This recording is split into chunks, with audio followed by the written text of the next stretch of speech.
नमस्कार दोस्तों, मैं डॉक्टर प्रशांत मोरे।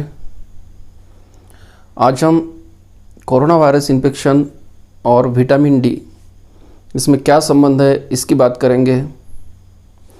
इंडोनेशिया में ये पाया गया है कि जिन लोगों में विटामिन डी 3 की लेवल कम है, उन लोगों में कोरोना वायरस इन्फेक्शन होने का रेट ज़्यादा है।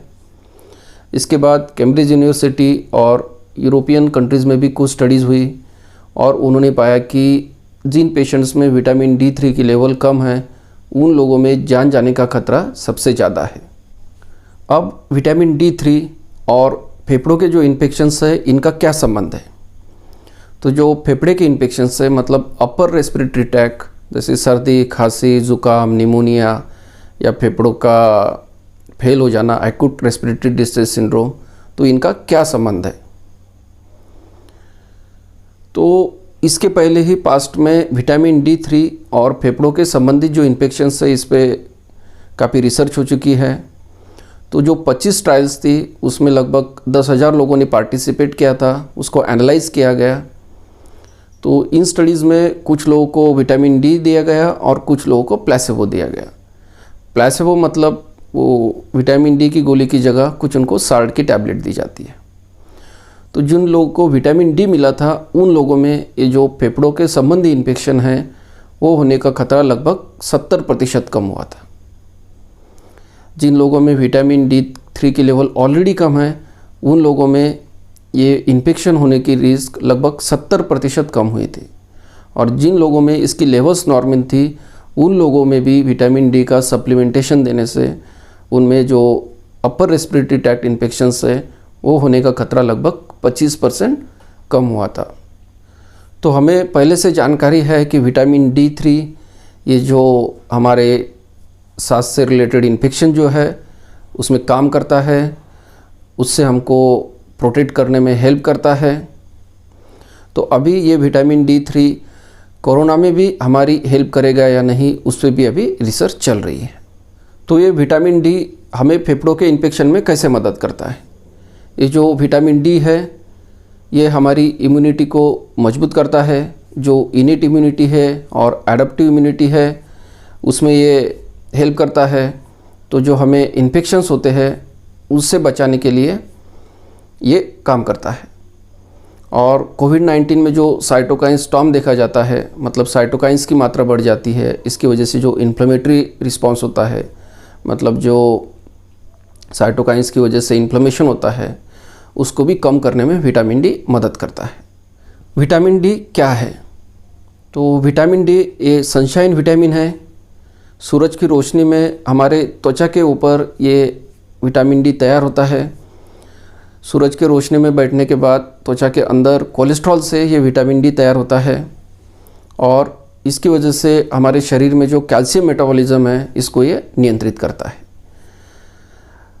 विटामिन डी की हमारे शरीर में अगर अच्छी मात्राएं रहेगी, तो हमारी हड्डियां मजबूत रहती है, मांसपेशियां भी मजबूत रहती है और हमारे इम्यूनिटी को बूस्ट करने में विटामिन डी हेल्प करता है।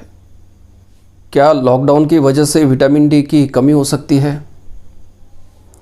तो अभी लॉकडाउन की वजह से काफ़ी लोग घर के अंदर ही हैं, घर से बाहर नहीं निकल रहे हैं। इसकी वजह से जो सूरज की रोशनी का एक्सपोजर है, वो कम हो रहा है। इसकी वजह से विटामिन डी की हमारे शरीर में लेवल कम हो सकती है। भारत में विटामिन डी की डेफिशिएंसी आम है। Vitamin D deficiency prevails in epidemic proportions all over the Indian subcontinent with prevalence of 70 to 100% in the general population. In India, widely consumed food items such as dairy products are rarely fortified with vitamin D. तो India में ये बात है कि लोगों के skin में melanin ज़्यादा रहता है और अभी सनलाइट में ज़्यादा लोग बाहर नहीं निकलते हैं। इसकी वजह से लगभग 70 से 100% लोगों में विटामिन डी की डेफिशिएंसी है। और जैसे वेस्टर्न कंट्रीज़ है, उसमें डेयरी प्रोडक्ट्स को विटामिन डी से फोर्टिफाई किया जाता है। तो अभी इंडिया में हमारे यहाँ फूड सप्लीमेंट्स को ऐसा विटामिन डी से फोर्टिफाई करना कंपलसरी नहीं है, इसलिए इसकी डेफिशिएंसी आम बात है। विटामिन डी की कमी से क्या होता है? जिन लोगों में विटामिन डी की कमी रहती है, उन लोगों की हड्डियां कमज़ोर रहती है। इसकी वजह से हड्डियों में फ्रैक्चर्स हो सकते हैं और जिसमें विटामिन डी डेफिशिएंसी है उन लोगों में जो फेफड़ों के संबंधी इन्फेक्शंस है वो ज़्यादा होते हैं। इसके अलावा डायबिटीज़, ट्यूबरकुलोसिस और कैंसर होने का भी खतरा ज़्यादा रहता है। विटामिन डी की कमी को कैसे रोकें? विटामिन डी ये कॉड लिवर ऑयल में पाया जाता है और सबसे मेन जो सोर्स है विटामिन डी का ये सनलाइट है। तो हमें सूरज की रोशनी में डेली बैठना चाहिए। सवेरे 8 से 10 के बीच अगर 30 मिनट हम सूरज की रोशनी में बैठे तो बहुत अच्छा रहेगा। इसके अलावा दोपहर को हम 11 से 1 बजे के बीच 15 मिनट धूप सेक सकते हैं और धूप में बैठते वक्त आपकी गर्दन, हाथ, पैर और पीठ खुली होनी चाहिए। तो आपकी जो त्वचा है उसके अंदर विटामिन डी की एडिक्वेट मात्रा तैयार होगी। लेकिन अक्सर ये पाया गया है कि सन एक्सपोजर ये लोगों में अच्छा नहीं रहता है और डाइट से भी इसका जो सप्लीमेंटेशन है ये अच्छा नहीं मिलता है। डाइट से एडिक्वेट मात्रा में विटामिन डी हमको नहीं मिलता है, इसलिए इसके जो विटामिन डी सप्लीमेंट्स है ये लेने की सलाह दी जाती है।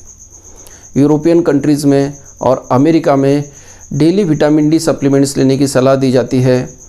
इंडिया में अगर देखा जाए तो लगभग 70 से 90% पॉपुलेशन विटामिन डी से डेफिशिएंट है।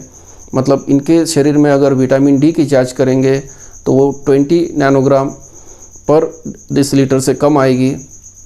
तो इन लोगों में जो विटामिन डेफिशिएंसी है उन लोगों को सप्लीमेंट्स लेना बहुत ज़रूरी है।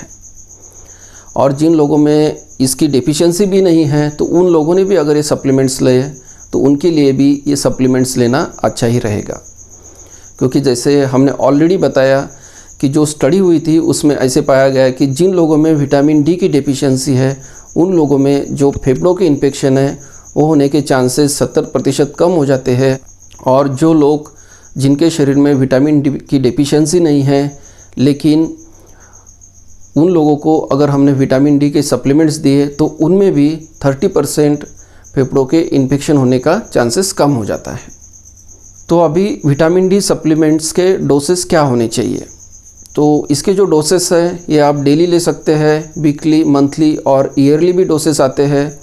लेकिन स्टडीज़ में ऐसा पाया गया है कि जो लोग डेली या वीकली लेते हैं उन लोगों में इसका फ़ायदा ज़्यादा मिलता है।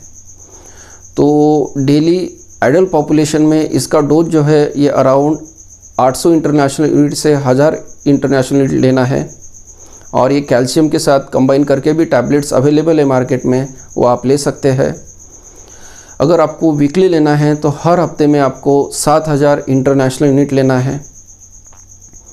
ईयरली डोज आप अवॉइड किए तो अच्छा रहेगा, क्योंकि जो ज़्यादा फ़ायदा है इसका ये डेली और वीकली डोज में ही मिलता है। वैसे भी विटामिन डी सप्लीमेंट्स लेने की सलाह दी जाती है। इंग्लैंड में अभी उन्होंने लोगों के लिए एडवाइस की है कि आप विटामिन डी के सप्लीमेंट्स लेना शुरू कर दीजिए। विटामिन डी सप्लीमेंट्स लेने से हमें कोविड-19 से लड़ने में मदद मिलेगी और जो दूसरे भी प्रॉब्लम्स है जैसे हड्डियाँ कमज़ोर होना, फ्रैक्चर होना या डायबिटीज़, हाइपरटेंशन, इसका भी प्रॉब्लम कम होने में मदद होती है। अगर आपको कोई सवाल पूछना है तो आप नीचे कमेंट बॉक्स में पूछ सकते हैं, मैं उसका जवाब देने की कोशिश करूँगा। धन्यवाद। Please like and share this video to spread this information and subscribe channel Dr. Moritz Health Tips to get authentic knowledge about medical topics. Also press bell icon button and set it on all to get notifications regularly.